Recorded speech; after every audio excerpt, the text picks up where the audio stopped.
قناة هنا الحقيقة الإخبارية على التليجرام نشرت هذه الترجمة، أو هي من ترجمت هذا النص الذي قاله، أو ما قاله المعلق الإسرائيلي بيدعوت أحرنوت رون بن يشاي، الذي نشر مزيد من التفاصيل حول مفاوضات وقف إطلاق النار في غزة.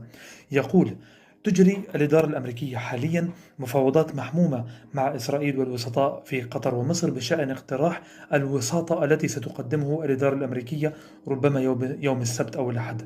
على عكس الانطباع الذي تم الترويج له، فإن الاقتراح الذي تعمل عليه الإدارة الأمريكية على تقديمه ليس بنظام خذه أو اتركه.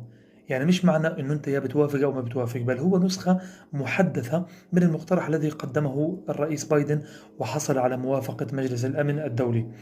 يتابع بن يشاي من يدير المفاوضات مع الأمريكيين حاليا من الجانب الإسرائيلي هو